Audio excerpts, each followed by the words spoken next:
안녕하세요. 풋볼 포레스트입니다. 무려 14억 명의 인구를 자랑하는 중국 대표팀이 월드컵 무대에 계속해서 도전장을 내밀고 있지만 번번이 실패를 하고 있고, 이번 북중미 월드컵 아시아 지역 3차 예선에서도 실망스러운 경기력과 결과를 받으면서 벌써부터 엄청난 탈락 위기 상황에 몰려있는 상황인데, 놀랍게도 중국 대표팀은 벼랑 끝에서 펼쳐진 인도네시아 대표팀과의 경기에서 뜻밖의 경기력을 보여주면서 승리를 거두었고, 많은 중국 축구 팬들이 예상치 못한 팀의 승리에 대해 당황하는 반응들을 보이고 있습니다. 바로 오늘 밤에 있었던 북중미 월드컵 3차 예선 4차전 경기에서 중국 대표팀은 인도네시아 대표팀을 자신들의 홈 구장에서 상대를 했었는데요. 이번 경기에서 중국 대표팀이 상대하는 인도네시아 대표팀은 현재 피파 랭킹 129위 자리에 위치한 91위 중국 대표팀보다는 한참 아래 순위에 위치한 팀이긴 하지만, 인도네시아 대표팀은 지난 AFC 아시안컵에서도 16강전에 오를 만큼 최근 국제 무대에서 중국 대표팀보다 훨씬 더 좋은 성적을 거두고 있는 팀이었고, 최근 들어 네덜란드 출신의 많은 귀화 선수들을 영입해 팀 전력을 강화시킨 상황이기 때문에 이번 경기는 아무리 중국 대표팀의 홈에서 펼쳐지는 경기라고 해도 중국에게는 결코 쉽지 않은 경기라고 할 수 있는데요. 중국 대표팀은 현재 월드컵 3차 예선 C조에서 3연패를 당하면서 정말 심각하게 탈락 위기에 몰려있는 상황이긴 하지만, 인도네시아 대표팀과의 이번 경기는 경쟁 관계에 있는 팀 간 경기인 만큼 승점 6점에 의미를 갖는 경기라고 할 수 있고, 그렇기 때문에 중국 대표팀 입장에서는 이때까지 성적이 매우 안 좋았다고 해도 인도네시아 대표팀과의 맞대결에서 결과만 얻는다면 그동안의 부진을 어느 정도 만회할 수 있는 좋은 기회라고 할 수 있습니다. 하지만 중국 대표팀은 최근 우레이, 베르난지뉴, 알란 까르발류, 타이아스 브라우닝 등 핵심적인 선수들이 줄 부상을 당한 상황이기 때문에 중국 대표팀의 브랑코 이반코비치 감독 입장에서는 이번 경기에 가지고 나올 선발 라인업조차도 짜는 것이 쉽지가 않은 정말 어려운 상황이라고 할 수 있는데, 중국 대표팀은 결국 이번 경기에서 장위닝 선수와 베이람 압도에리, 웨이시아오 선수가 공격진을 구성하면서 우레이, 알란 까르발류, 페르난치뉴 등 핵심적인 공격수들이 대거 빠진 상황에서 이번 경기를 치를 수밖에 없었습니다. 반면 인도네시아 대표팀은 마르텐 파이스 골키퍼, 메이스 힐 허르스, 제이 이즈스, 켈빈 베르동크, 셰인 파티나마, 이바르 제너, 나단 추아온, 라그나르 오란망운, 라파엘 스트라이크 등 위탄 술레이만 선수와 아스나이 선수를 제외하면 전원이 네덜란드 귀화 선수로 구성된 강력한 팀을 구성하면서 이번 중국과의 경기에 나서는데요. 그리고 오늘 경기에서 중국 대표팀은 인도네시아 대표팀을 상대로 홈에서 펼쳐지는 경기임에도 불구하고 워낙에 선수 퀄리티 면에서 약화된 상태이기 때문에 홈 경기장에서 인도네시아에게 주도권을 내주는 굴욕적인 내용의 경기력을 보였고, 전반전 볼 점유율이 무려 76대 24, 슈팅 숫자, 유스팅 숫자 면에서도 상당히 밀리는 경기를 펼쳤는데요. 사실 중국으로서는 3차 예선 모든 경기에서 오늘과 비슷한 내용의 압도적으로 밀리는 양상의 경기를 펼치면서 대량 실점을 통해 무너지는 경우가 많았지만, 이번 경기에서 중국 대표팀은 홈팬들의 엄청난 열기와 분위기 속에 뭔가 투지 넘치는 플레이들을 펼치면서 인도네시아 대표팀의 공세를 계속해서 막아냈고, 인도네시아 대표팀은 이번 경기에서 유독 공격진에서 마무리가 안되는 모습을 보이면서 계속해서 마지막 순간에 결정을 짓지 못하는 답답한 양상의 경기를 펼쳤습니다.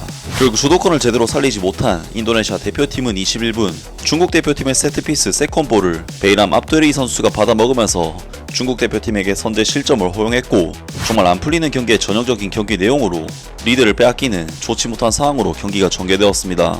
그리고 중국 대표팀은 여기에 그치지 않고 전반전 43분 순간적으로 수비 뒷공간을 파고든 장위닝 선수가 정확한 마무리의 슈팅으로 추가골을 터뜨렸고, 중국 대표팀은 인도네시아 대표팀에게 대부분의 볼 수도권과 주도권을 내줬음에도 2대0으로 리드를 잡는 정말 놀라운 경기력을 보여줬는데요.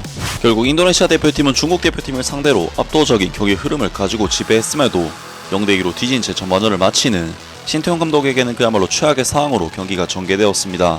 그리고 인도네시아 대표팀은 후반전에는 더더욱 공격적인 스탠스를 가져가면서 완전히 지배적인 경기를 펼쳤고, 사실상 인도네시아 대표팀이 계속해서 몰아치고 중국 대표팀은 버티는 완전히 원사이드한 내용의 경기가 펼쳐졌는데, 후반전 양팀의 스탯 또한 볼 점유율 78대 22, 슈팅 숫자도 9대 0이라는 압도적인 스탯이 찍힐 정도로 인도네시아 대표팀이 완전히 지배적인 흐름을 가져가는데요. 하지만 후반전 경기 역시 인도네시아 대표팀은 공격 진영에서 제대로 된 마무리 능력을 보여주지 못하면서 찬스가 계속해서 무산이 됐고, 인도네시아 대표팀과 중국 대표팀 선수들은 경기 도중 단체로 몸싸움까지 할 정도로 과열된 경기 양상을 보였습니다. 그리고 인도네시아 대표팀은 마침내 후반전 86분 교체로 투입된 토메이 선수가 뛰어난 마무리를 보여주면서 만회골을 터뜨리긴 했지만, 결국 인도네시아 대표팀은 추가골을 터뜨리는 데 실패하면서 1대2로 이번 경기를 패배하는 정말 아쉬운 결과를 얻고 말았습니다. 사실 이번 경기는 신태용 감독의 전술적인 선택에서 아쉬움이 있었는데, 인도네시아 대표팀은 중국 대표팀을 상대로 라인을 상당히 올리고 공격적으로 몰아붙이면서 주도권 자체는 인도네시아가 90분 내내 중국을 상대로 우위를 보였지만 후방 수비 라인에서 계속해서 뒷공간을 노출했기 때문에 결과적으로는 다소 아쉬운 판단이 있었다고 할 수가 있겠습니다. 아무리 인도네시아가 중국보다 강력한 전력의 스쿼드를 구성했다고 해도 원정 경기인 만큼 조금은 보수적으로 경기를 운영할 필요가 있지 않았나 싶고, 과도하게 공격적으로 경기를 운영하는 것이 아닌 어느 정도 공수 밸런스를 맞춰서 중국을 상대했다면 더 좋은 결과를 얻을 수 있지 않았을까 싶은데요. 반대로 중국 대표팀 입장에서는 사실상 자신들보다 더 좋은 폼을 보여주고 있었던 인도네시아를 상대로 승리를 따내는 정말 좋은 결과를 얻어냈는데, 많은 중국 축구 팬들이 예상치 못한 팀의 승리에 대해 당황하는 반응들을 보이고 있습니다. 선수들이 만든 승점 3점, 그것은 이방코비치 당신과는 아무런 관련이 없다. 이번 승리는 그 늙은 감독과는 아무 상관이 없다. 모두 선수들 덕분이다. 이방코비치 감독은 여전히 퇴출당해야 한다. 지난 4경기에서 유일한 전술적 기여는 첫 3경기에서 존나게 못해서 인도네시아가 우리를 상대로 공격적인 축구를 펼칠 수 있게 만든 것이었다. 이 코치는 정말 아마추어다. 75분만 지나면 머리가 뭉개지기 시작하는 것 같다. 상대팀 코칭 스태프를 포함해 온 나라가 혼란스럽다. 중국 대표팀 선수들의 강한 의지력으로 선수들은 마침내 상대팀과 우리 국가대표팀 감독인 이방코비치를 물리쳤다. 사실 아직 늦지 않았지만 이방코비치 감독이 잘한 것인지 방법을 찾아낸 것인지는 모르겠다. 우리가 5라운드에서 바레인을 이기면 주도권은 완전히 우리 손에 달려있을 것이다. 이번 경기 승리가 이방코비치 감독과 관련이 있나? 이번 경기는 그냥 행운과 형편없는 상대의 능력이 결합된 경기였다. 이방코비치 감독의 교체와 현장 지휘는 너무 아마추어적이었다. 승리를 해서 기쁘지만 경기 후 데이터를 보면 여기가 홈 구장인데 그런 데이터를 가지고 어떻게 다음 경기를 할 수 있겠는가? 다른 코치를 구해라. 우리가 이겼지만 너무 위험해서 소용없었어. 현장 적응력도 좋지 않아. 다음 서아시아 홈 경기도 불운할 가능성이 높다. 중국은 남은 6경기에서도 오늘 따낸 3점만을 얻을 가능성이 매우 높다. 결국 인도네시아는 6포트 팀에 불과하기 때문에 승리에 너무 열광할 필요는 없다.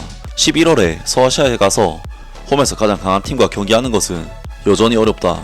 중국의 원정 경기 능력은 본질적으로 열악하기 때문에 서아시아로 가면 2024년 말까지 오늘 따낸 이 3점만 확보할 가능성이 매우 높다. 운이 좋게 게임에서 승리할 때마다 주요 언론에서는 이를 칭찬하기 시작할 것이다. 중국 대표팀 수준이 어느 정도인지 모르는 거냐 등등 많은 중국 축구 팬들이 이번 경기 승리에도 불구하고 여전히 이방코비치 감독의 능력에 대해 의구심을 제기하면서 그래도 중국 대표팀을 떠나라는 반응들을 보였습니다.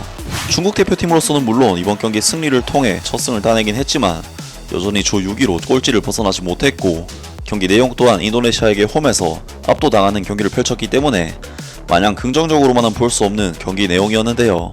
과연 중국 대표팀이 3차 예선에서는 어떤 모습을 보이게 될지 앞으로의 경기도 기대를 해보겠습니다. 아무튼 오늘 영상은 여기까지고요. 영상 재밌게 보셨다면 구독과 좋아요 그리고 댓글 부탁드립니다. 감사합니다.